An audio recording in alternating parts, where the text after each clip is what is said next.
Hello YouTube, welcome to Race Car Fabrication and Restoration. I'm Ronnie Humphrey. Thanks for joining me today. Don't forget to hit that like button, that subscribe button, and that notification bell. Well, this is part 2 on our new Craftsman truck project. We've got a lot of stuff to get done, got a lot of stuff to catch you up on. So let's get started.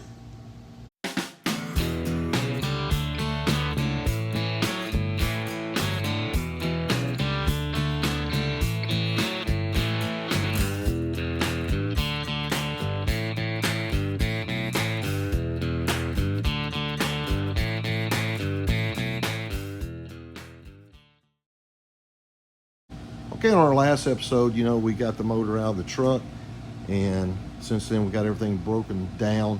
We're going to take the motor to the shop tomorrow. We're going to take it to 8 Racing Engines, which is owned by Brandon and Kevin Hightower. They're only just an hour south of me here in North Louisiana. The only other NASCAR guy in this whole state, I guess. But Kevin actually was the motor builder for Alan Kulwicki back in the day. So the motor will be in good hands with him. We're going to put new valve springs on it, plus we're going to run a compression check because there's a question about how old the motor actually is, so we're going to run a leak down test on it. But the main thing is we got to fix this oil pan. We've got a light down here shining on it, but you can see where the oil pan is just sitting here. This is all fresh oil, and it's coming right out of that seam. So we've got to get the oil pan off and get that repaired, and then we should be in pretty good shape then. To go a little bit further on the oil pan leak, when we pull the motor out, amazingly enough, I was able to move the motor mount bolts out of the plate on both sides by hand. We did not have to move the motor, lift it up at all. The reason being, the oil pan was literally sitting on the cross member.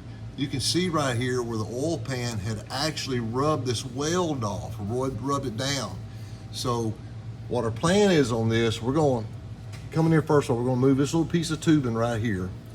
Then we're going to take a new piece of tubing, probably like some 1x3 or 1x4, and we're going to plate from here to here, one solid bar. That's going to drop it down that far. Then we'll come back with a die grinder and we'll cut this out. That'll give us the clearance we need on the oil pan. This was totally done wrong. I don't know why they did it this way, but that's why we're fighting. The leak is this place right here where the oil pan was actually sitting on it. You cannot have vibration and harmonics like that in a running motor, two things touching. So we're going to correct this. This was done wrong from day one, but we'll get it fixed now by putting a new lower cross member across here and cutting this out. I don't know how long I spent Saturday hand washing this frame and stuff. It was just black, and we're back down with the original paint now. I took our Proglow product that our company makes, it's the degreaser, and just literally hand wiped everything. It looks a lot better. This is all back original now, but much cleaner than it was. We still got a lot more to do, especially up here in the front. I didn't get up under, you can still see how dark everything is up here.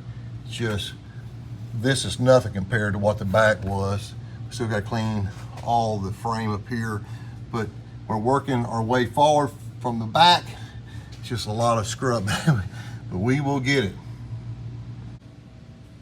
On our last episode, I pointed out how bad this was done right here. This has been hit.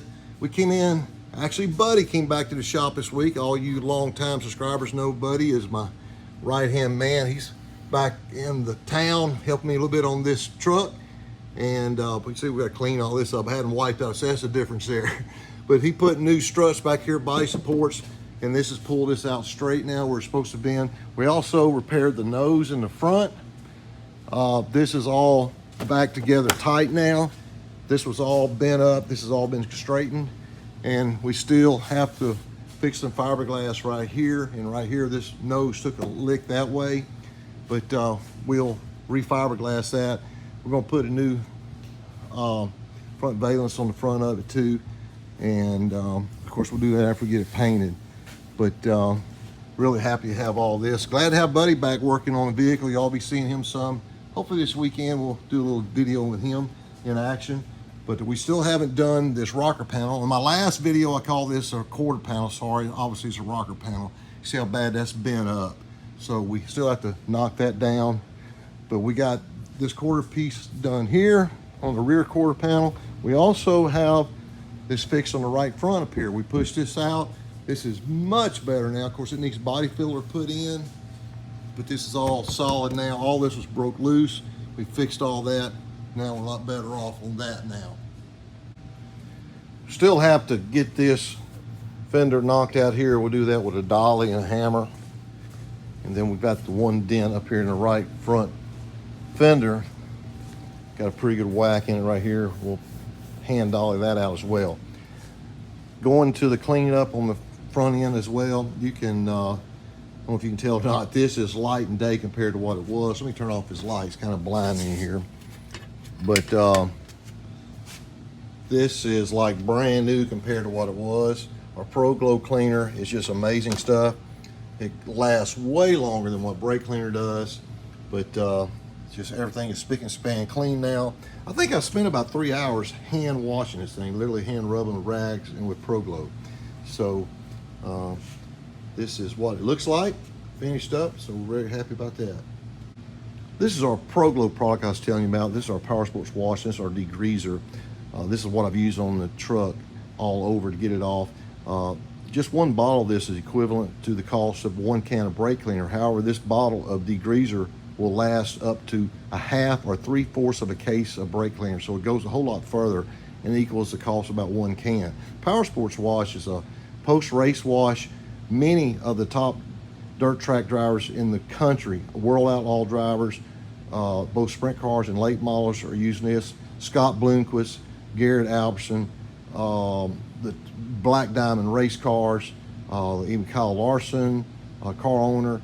You've got Kyle Strickler. Lots of people use this, so it's a real good product. Cuts your wash time by half. You simply spray it on and hose off, and you don't have to hand rub anything. All the dirt falls off. So anyway, that's the product I was talking about using to clean the truck. It really works well. You can get on Amazon. Carolina Race Supply up in Mooresville has it.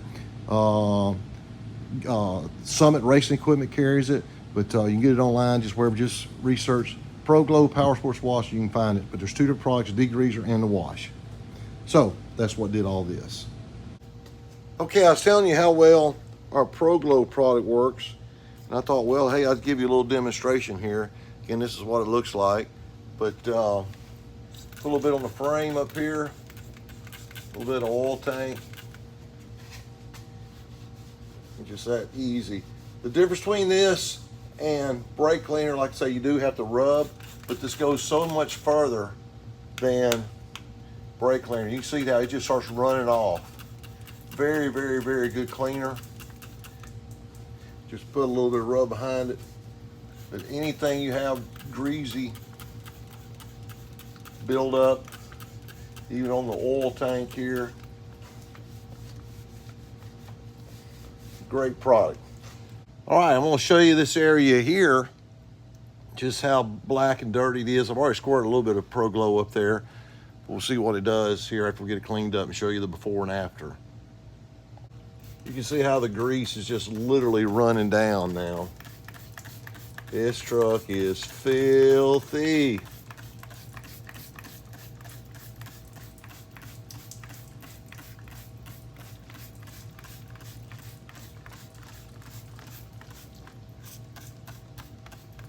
All right, that looks 100% better. Just come in and rub off the residue. After using your Pro Glow, I just use a rag and gets it all off. Okay, I didn't mean to turn this into a Pro Glow commercial, but this is a product that we designed in our lab and we are very proud of it. But you can see the difference now. Way cleaner. But anyway, we got our truck in here now. We got to try to see if we can get this motor loaded up and get it to the motor shop. So that's the next deal. See if we can get that done real quick.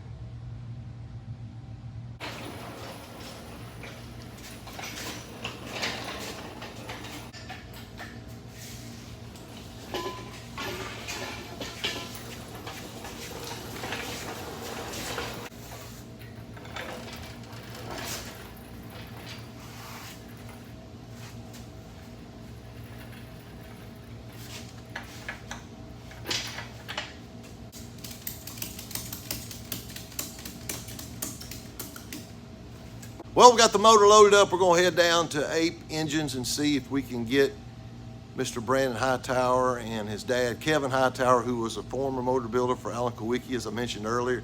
See if we can put some fresh valve springs in this thing. Plus, I also want to do a leak down test and just try to see how old this motor is. Looking at the valves, like it's been running a pretty good bit. But that's all right. We'll get her fixed up.